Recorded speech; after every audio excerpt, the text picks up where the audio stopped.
कोकणातील प्रत्येक घडामोडींचे लाईव्ह अपडेट पाहण्यासाठी आताच कोकण कटा न्यूजच्या सर्व सोशल मीडियाच्या प्लॅटफॉर्मला लाईक, फॉलो आणि सबस्क्राईब करा. हेडलाईन्स प्रायोजित by Sai electronics world, branded electronics वस्तूंचे भव्य शोरूम. कोकणातील तीनही जिल्ह्यांमध्ये मुसळधार पाऊस. मुंबई शहर आणि उपनगरांमध्ये पुढील 24 तासामध्ये हलका ते मध्यम पाऊस होण्याची शक्यता.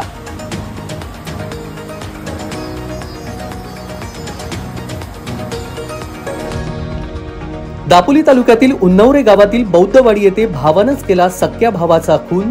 कौटुंबिक वादातून हत्या. काही दिवसांपासून कौटुंबिक कारणांवरून वाद सुरू असल्याची माहिती. विनोद तांबेचा जागीच मृत्यू.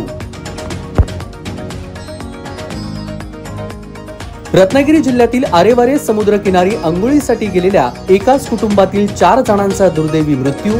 3 महिलांसह एका तरुणाचा मृत्यू.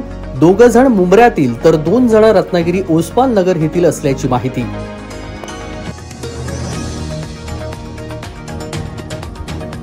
दाभोळमधील वनकर मोहल्ल्यामध्ये ट्युशनला जाताना लहान मुलीवर भटक्या कुत्र्याचा गंभीर हल्ला.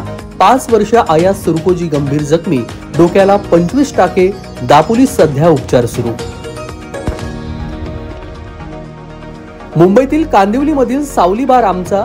ज्योती रामदास कदम मालक. रामदास कदमांनी थेटच सांगितलं. योगेश कदम यांनी नाकारलं. रामदास भाईंनी मात्र स्वीकारलं.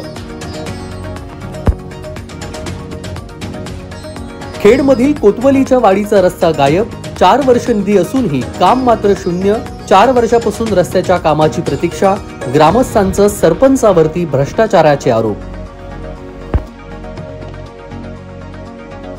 शृंगारतळीतील उन्हाळ गुरांच्या कोकण कट्टा न्यूजच्या बातमीनंतर ग्रामपंचायत पाटपनाळेतर्फे नागरिकांना करण्यात आलं आवाहन.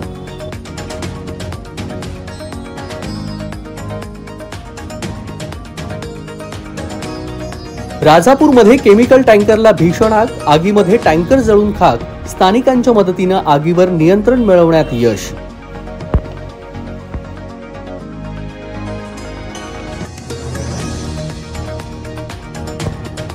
आणि कोकणामध्ये जाणाऱ्या गाड्या वसई, पालघर आणि डहाणूत थांबणार. गणेश उत्सवासाठी कोकणात जाणाऱ्या गणेश भक्तांसाठी रेल्वेच्या 2 विशेष गाड्या. वसई, पालघर आणि डहाणू रेल्वे स्थानकावर गाड्यांना थांबा.